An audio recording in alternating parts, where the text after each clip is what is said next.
evening and welcome to Tucker Carlson Tonight. Hope you had a great Thanksgiving, a day away from politics and mass media with people you love and who love you back. It's really a spiritual spot treatment. That's the ideal. We ought to do it more than a couple times a year. But we are back, and now that we are an obvious observation, all prosperity in this country depends ultimately on energy. Our consumer economy runs on it. It takes energy to make things and bring them to your house. Our tech economy runs on energy too, a lot of it. How do you think they keep their server farms running? Energy is pretty much, in fact, the key to everything that Americans do for a living. It's the key to healthcare and agriculture and, yes, media and travel and construction, entertainment.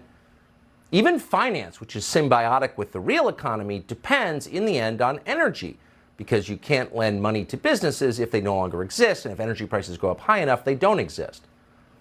So given how central, very obviously central, energy is to everything that matters in America, it's hard to believe that the Biden administration would intentionally make energy much more expensive. Because we know for a fact, having seen it repeatedly through history, that high energy prices will crush our economy faster even than the COVID lockdowns did. People will become poor. Some of them will die. That's not a guess. It will happen. So given all that, it's unimaginable that anyone but our enemies would want to raise our energy prices to the point where our economy collapses. And yet that is exactly what the Biden administration has decided to do. And to do it, they're using twin instruments of climate policy and their war against Russia. The effect? In a nation with the largest recoverable oil reserves on planet Earth, many Americans can no longer afford fossil fuels. And once again, this is not an accident. It's not a natural cycle we're going through. Politicians and policymakers are doing it to us on purpose. Now that the midterm elections are over, the media can finally begin to cover the inevitable results of these policies. CNN, for example, just ran an article about Americans who are worried about freezing to death over the winter in America. One 63-year-old woman in Philadelphia called Charmaine Johnson said that she is torn between heating her home and buying food. And of course, she's choosing food because she has no choice. It's miserable, she said. It's like living in an igloo. Another man, a 67-year-old man called Tim Wisely, said he turns on his heat only when his teeth begin to chatter. You can't go food shopping and get oil. It's one or the other, he said. It's a horrible feeling. It's a feeling I wouldn't wish on anyone. And it's a feeling that Americans have not had in generations. These are American citizens living in a major American city that used to be considered first world, and they can't afford heat. And it's happening not just in Philadelphia, but everywhere. Average home heating prices went up 17% last year, and they're up another 18% this year. Again, not organic. This is the result of policies from the Biden administration and its allies. Not just in the Congress, but in think tanks across Washington and in the entire American news media. This did not happen by accident. As Fox Business has reported, once winter arrived, the problem is going to get much worse. We're riding around with oil for less, and they say that their customers are struggling to keep up with these skyrocketing costs. Across the board, heating costs are expected to be high this winter. Heating oil in particular, up 68% year over year. Today, they filled up this tank with about $950 worth of home heating oil. A year ago, the same amount of oil would have cost them closer to $600. That's why the company tells me that some customers are just doing without. People have gone without hot water and heat for a week just because they haven't had the money to call me and say, hey, come on in.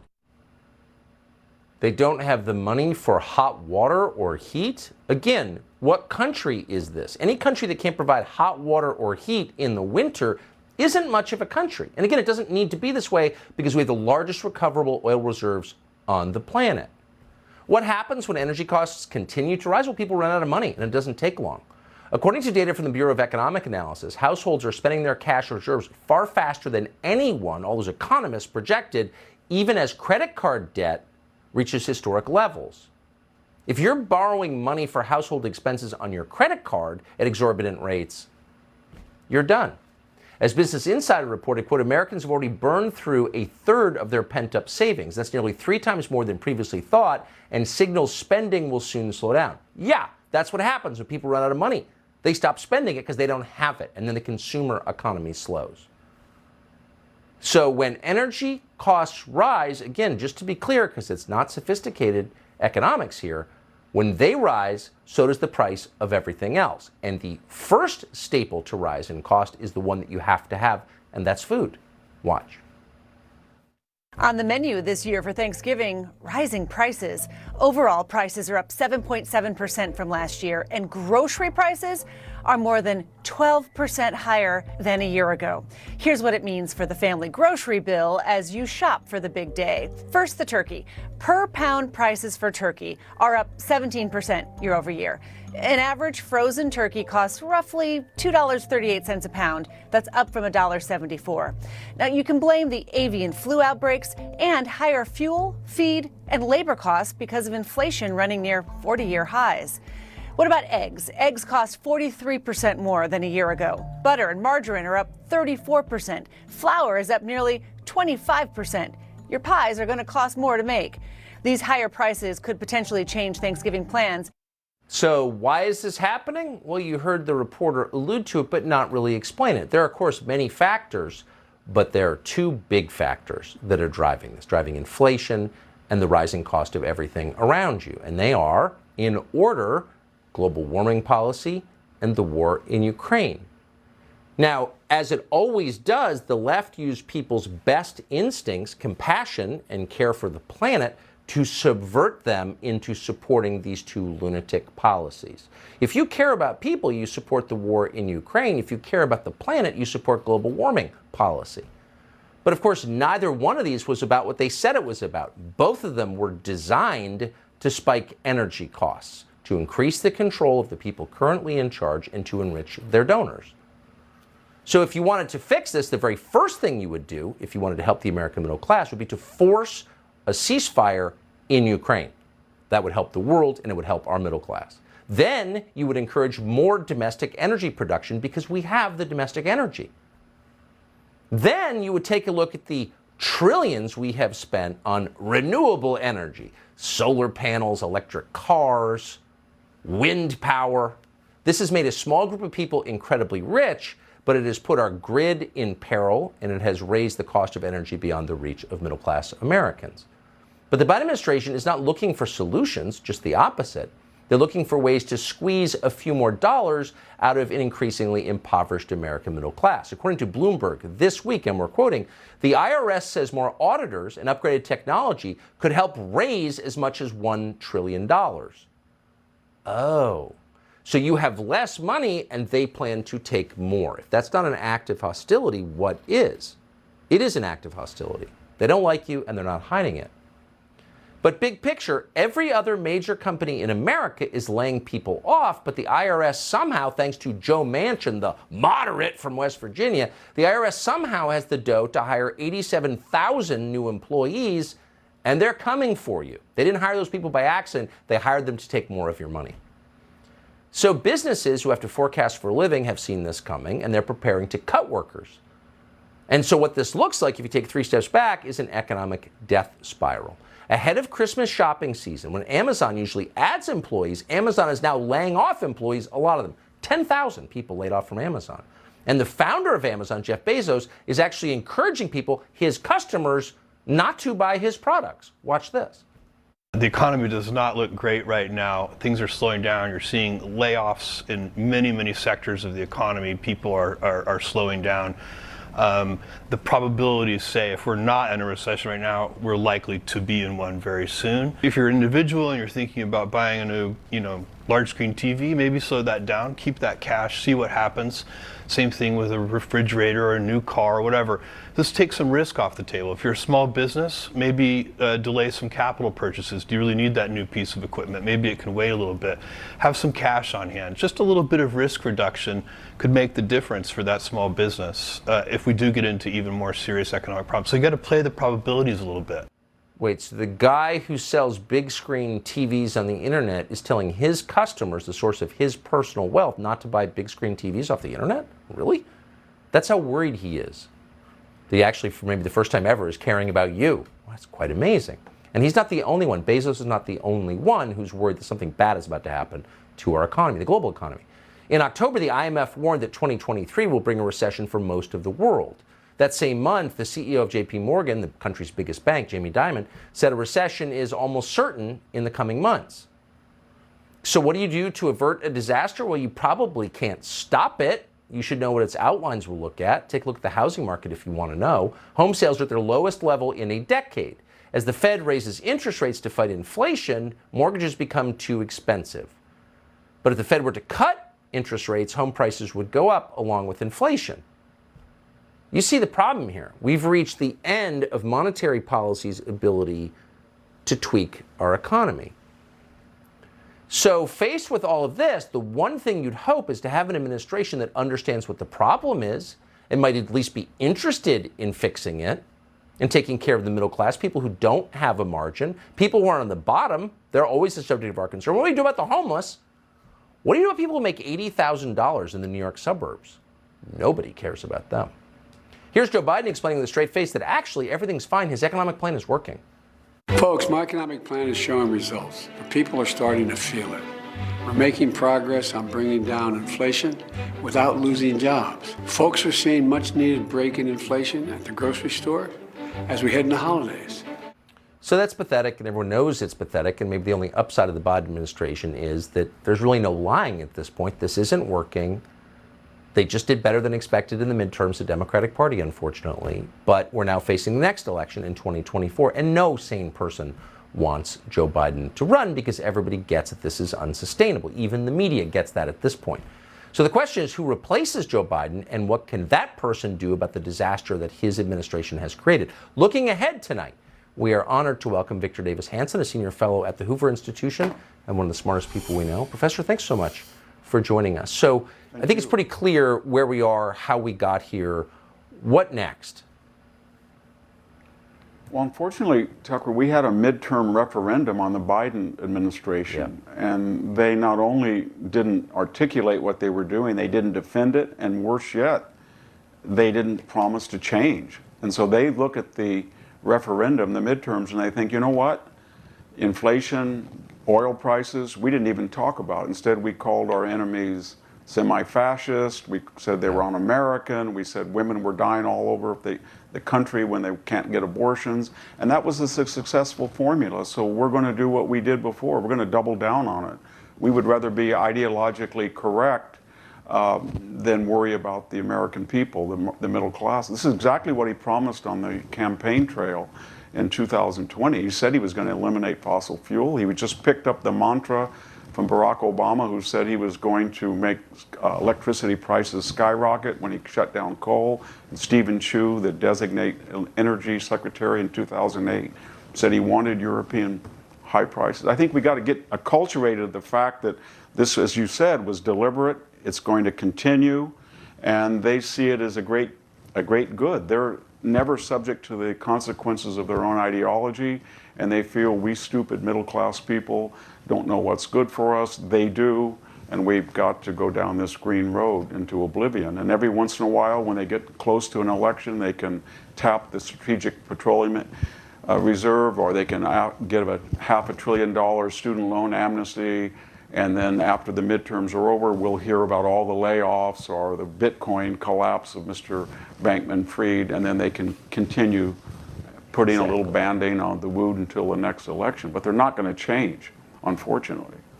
No, they're not going to change. And I think that's the key insight right there. They're not going to change. They're not. And voters didn't force them to this cycle, unfortunately. Well, everything you've articulated, Tucker, is absolutely true, but they wouldn't disagree with you.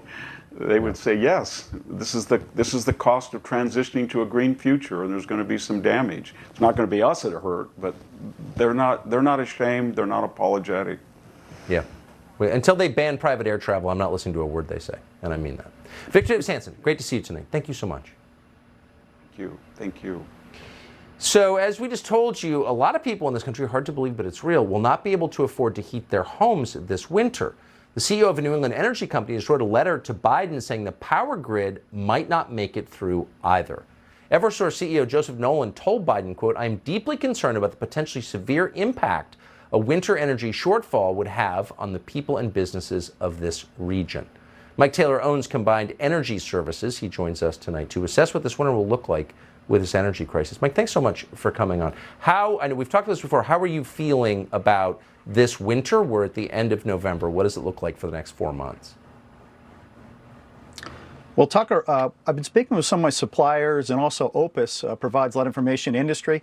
They're claiming that inventories are at 65% of the 5-year average. Good news is a refinery in Nova Scotia just reopened. Irving Oil supplies much in New England, and Paulsboro, New Jersey is back up supplying the New York Harbor. So I think we're at a fine line, as I said before, with heating oil and diesel in the Northeast. But my suppliers are saying as long as we keep this La Nina warm weather pattern, I think we're going to have enough heating oil for this coming winter. I think the bigger problem, as you said, is the Biden administration, their war against fossil fuels. We're missing 5 refineries in the United States. That's over 1 million barrels a day. They shut down when COVID hit, and they have no plans of reopening, as well as apparently we have control over one in St. Croix that they can't meet clean air emissions. We've shut down a refinery in another country. So the administration's war on fossil fuels, Tucker, is just mind-blowing. So there's such a demand for fossil fuels, for diesel, kerosene, heating oil, jet fuel, gasoline, of course. How could 5 and 6, including St. Croix, refineries be closed? I don't understand that. Well, I'm assuming it's a demonization of fossil fuels and these institutions no longer allowing reinvestment in them. But I look back at the agenda to put us on electric. So, Tucker, I was at a panel discussion in Albany, New York of the Empire Center this past spring. National Grid had a presenter there, a large electric and natural gas utility in the Northeast. Their representative said on the coldest day in winter, they put out 4 to 5 times as much energy with natural gas than electric does on its hottest day in summer. So somehow up here in the Northeast, New York, we're going to eliminate all the natural gas, heating oil, propane, and we expect the grid to pick this up. I just can't imagine how this is going to work. And they've also said electric rates are up 65% this season. Where do we think this is going to take us? Well, it's insane. And natural gas is far cleaner than renewables. It's far cleaner all in than solar or wind. I mean, it's lunacy. And I appreciate you pointing that out every time. Mike Taylor, thank you. You got it. Thanks for having me, Tucker. So the cryptocurrency exchange FTX blew up in spectacular fashion. It looks like fraud. But in the wake of that, rather than thinking through, like, why did regulators let this happen, there's a new effort underway to regulate every single financial transaction that occurs in this country through something called the Central Bank Digital Currency, CBDC. If that happens, we're done. They can control you with a flick of a switch. So you should know what they're planning and how we might be able to stop it. That's all straight ahead.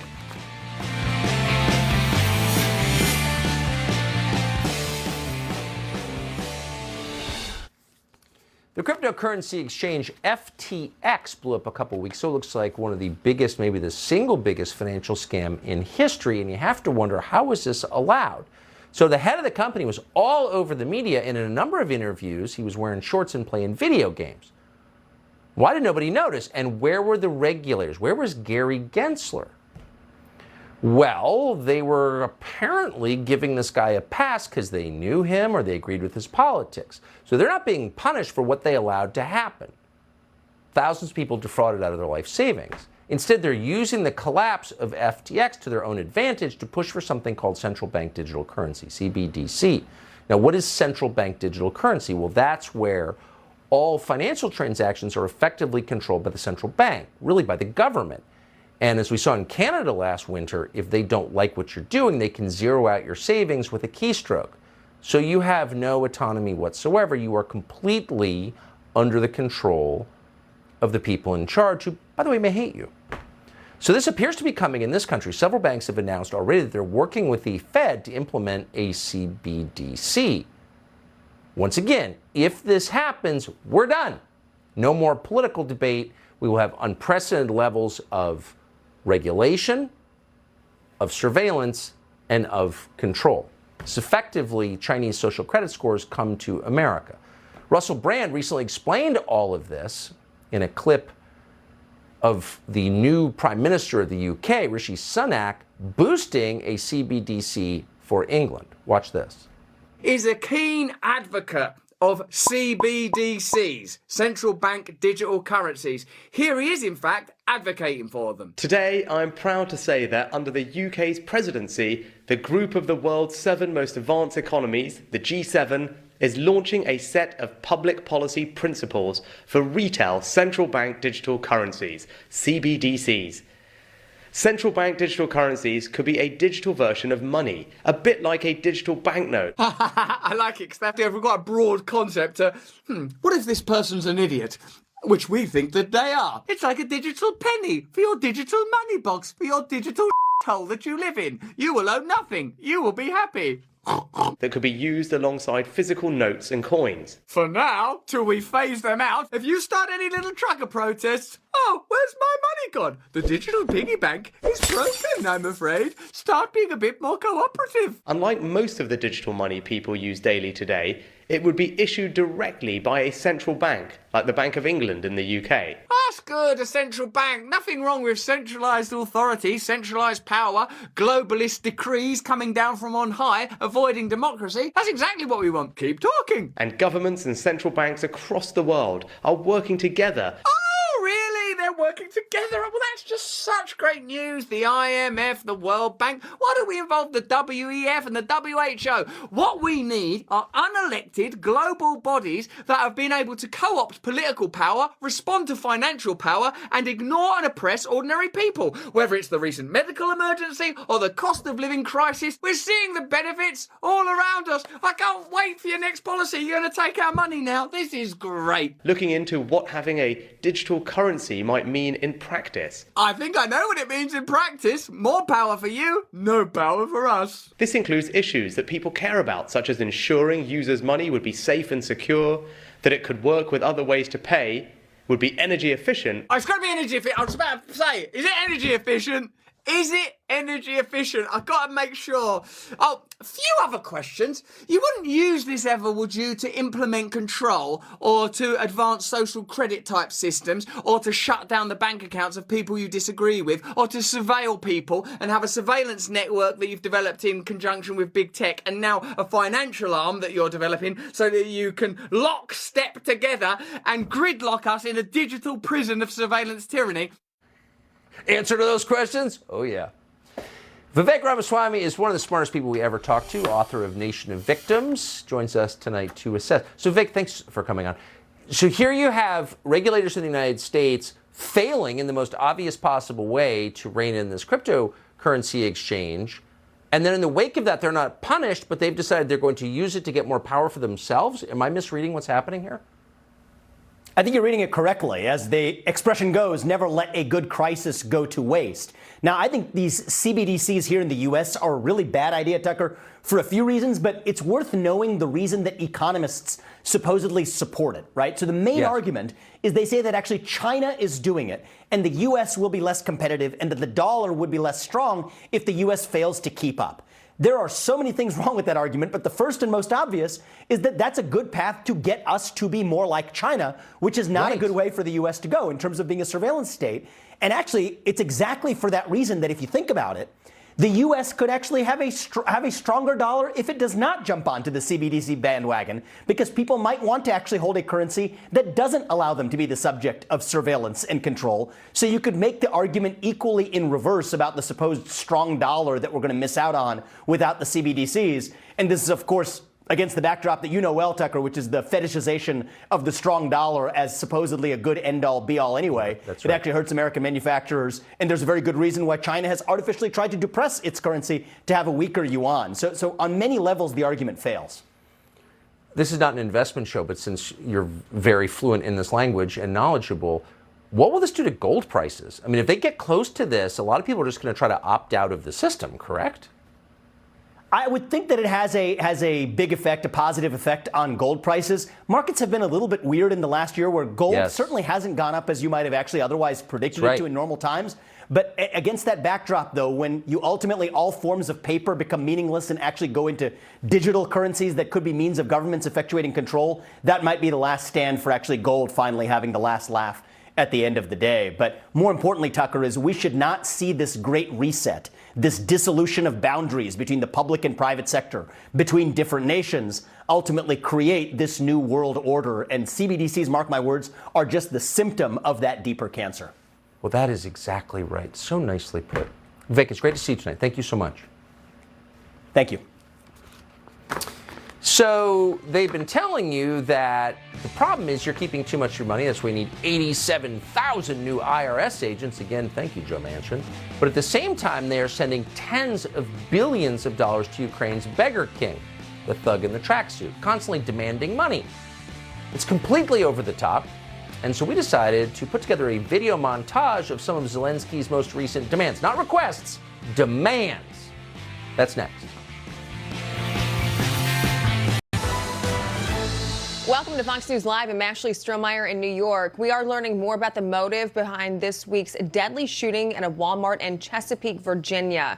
Police now say the gunman, who was a store manager, left a note on his phone accusing co-workers of mocking him. Police say the handgun used in Tuesday night's shooting was legally purchased the same day. The gunman killed 6 people, then died from an apparent self-inflicted gunshot wound. A U.S. patrol base in northeast Syria has been targeted by 2 rockets. U.S. Central Command says no one was hurt and the base was not damaged. Syrian Democratic forces who visited the rocket origin site found a 3rd unfired rocket.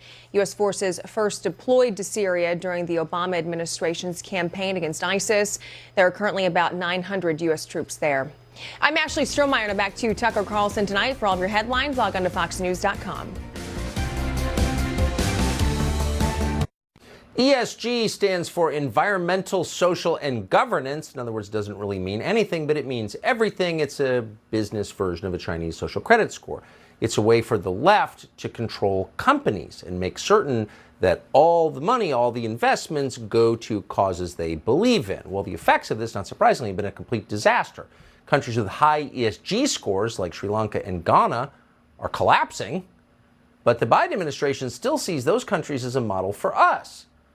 They've decided to transform our economy with ESG. This is what happens when all decisions are made through a political/ideological lens. That works great in sociology class. It doesn't work very well if you're running a country. But it's the reason the Biden administration is pushing so-called renewables and electric cars, which increase our reliance on China. China makes the solar power and panels and the wind turbines of the world. They also control most of the materials needed to make batteries for those electric cars. Michael Schellenberger is one of the few people who sees the big picture here and the details. He's the author of Apocalypse Never. He joins us tonight. Michael Schellenberger, thanks so much for coming on. So the rest of us just sort of noticed that groceries are a lot more expensive and gas is up and heating oil's unobtainable. You see, I think, what's really going on here. This is a much bigger movement, really, that's been thought through. Well, that's right. It's good to be with you, Tucker. And I mean, the evidence is in. We've been experimenting now with renewables for a couple of decades.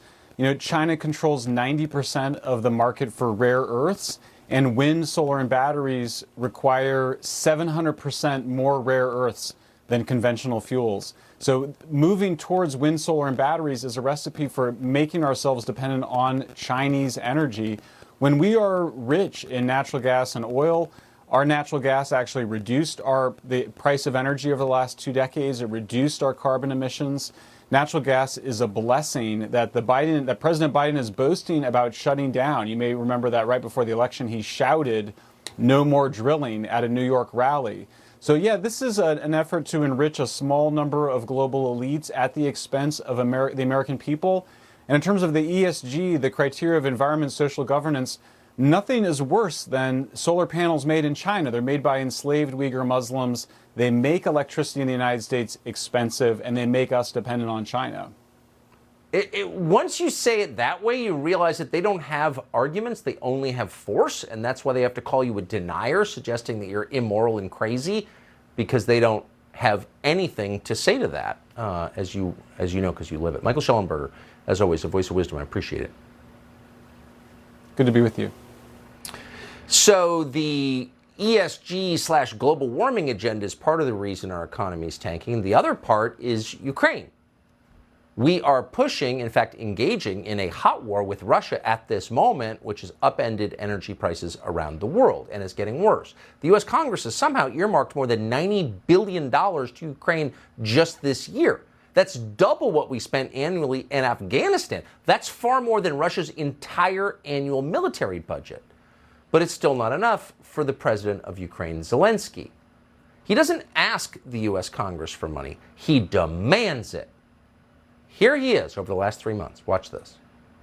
We absolutely need the United States to show leadership and give Ukraine the air defense system. But believe me, it's not even nearly enough to cover the civilian infrastructure, schools, hospitals, universities, homes of Ukrainians. We have two key financial needs of the country. That's $38 billion to make up for the deficit of our budget for next year, and other $17 billion that were verified by the World Bank and needed to rebuild the critical infrastructure.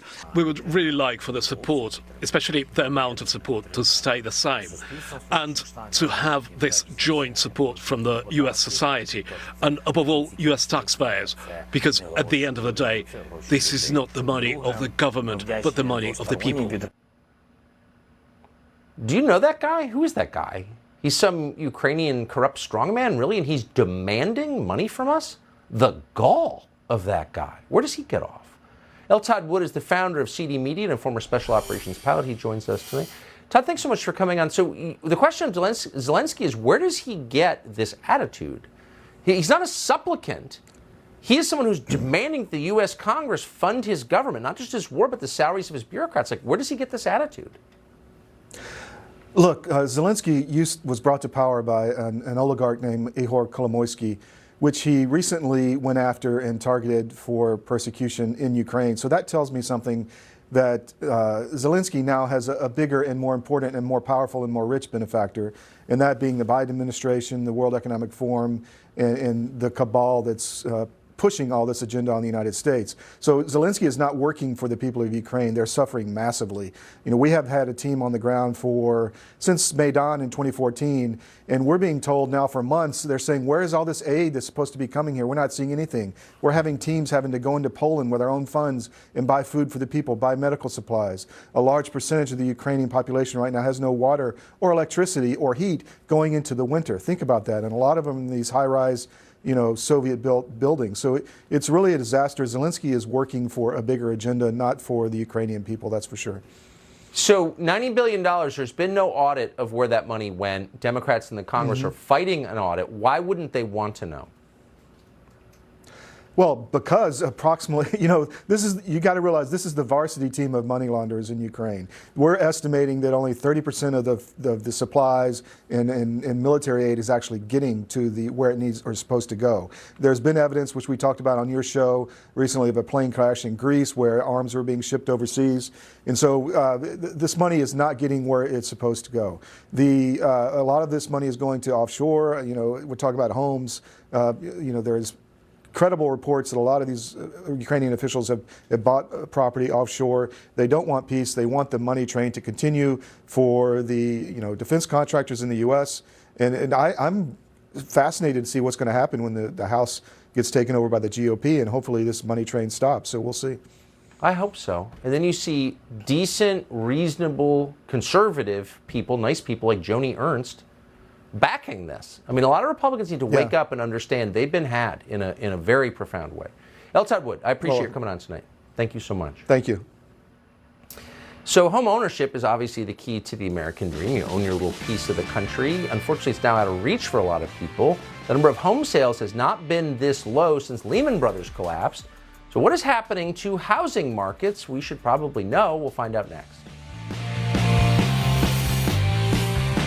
Think you know Tucker Carlson? Think again. America loves watching Tucker in primetime, bringing it every night.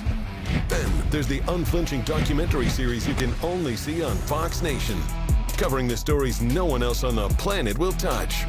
Plus, it's Tucker doing the most in-depth extended interviews you won't find anywhere else. 3 big shows, 1 Tucker. Only on Fox News and Fox Nation.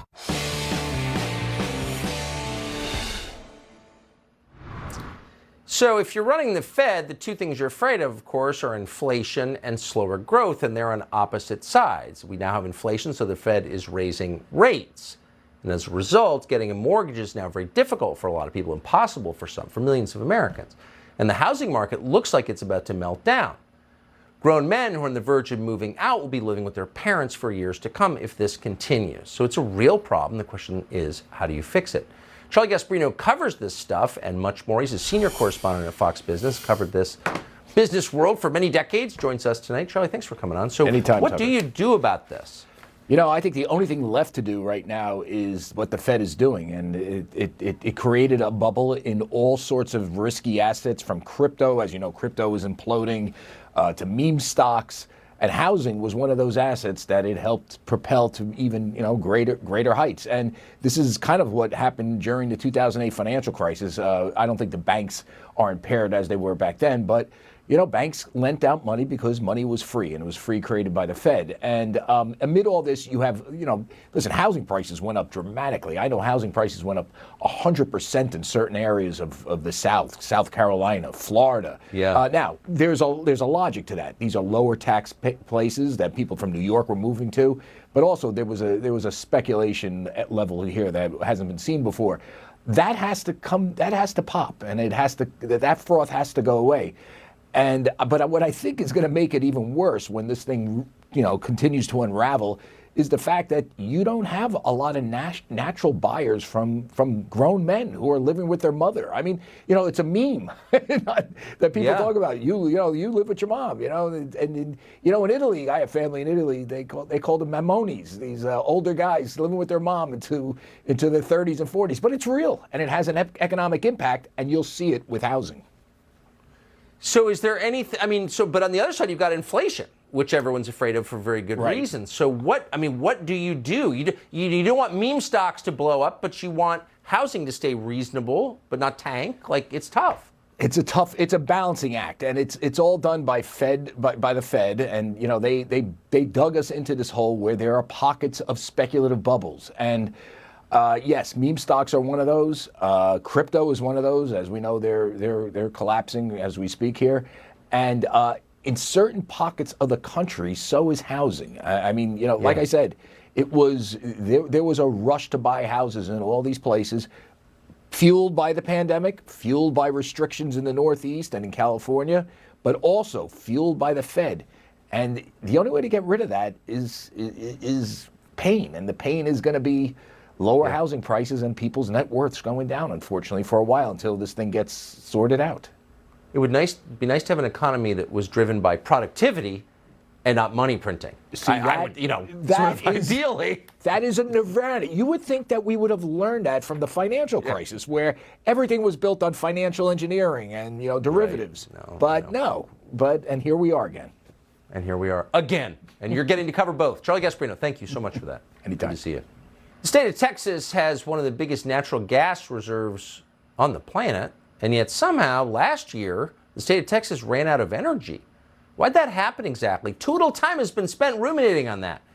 Well, leaders in Texas relied on so-called renewables like windmills, which sound great, it's certainly fashionable, and all your friends think it's cool, but they don't really work during windstorms, for example. And in Texas, they failed, and people died as a result. So for an episode of our documentary series, we went to Texas to see what this problem looked like firsthand. Here's part of what we found. With no chance of being approved near Malibu or Greenwich or in the mountains of Aspen, the development invariably happens in poorer parts of the country. The number one place for wind farms is Texas. But the question is, what happens when the turbines stop spinning? We're in the middle of nowhere in Texas. We're trying to find a place just to sleep tonight. Everything is sold out, nothing available. It's now expected to be the largest insurance claim event in Texas history. This winter storm totally overwhelmed the power system in Texas. And I can tell you this morning, nearly 4.2 million Texans still have no electricity. Texas has the most wind power capacity in the United States, but the Texas turbines, which are not winterized, iced up during a cold weather event in February of 2021. Electricity output collapsed. Texas regulators ordered rolling blackouts Monday as an Arctic blast has frozen wind turbines. There's no water in the hotel. You have all this federal and state subsidies for wind and solar that have caused an overbuilding of wind and solar in Texas. It's cheap energy, Big companies love it. They love to virtue signal with it because they say, hey, look at us, we're zero carbon, right? And what they really like, of course, is that really cheap wind energy. What they're not paying for, though, is the reliability of the grid. The Texas grid, like the California grid, is becoming increasingly unreliable and difficult to maintain, difficult to keep that power in a steady basis. This 20-year-old turbine is leaking oil. Doesn't look too green to me. That episode is called Blown Away, the People versus Wind Power. You can stream it right now on Fox Nation. We'll be back. So that's our day after Thanksgiving show. We love seeing you. Of course, we can't actually see you, but we can imagine you. We're glad you tuned in. We'll be back Monday. Have the happiest weekend with the ones you love. See you then.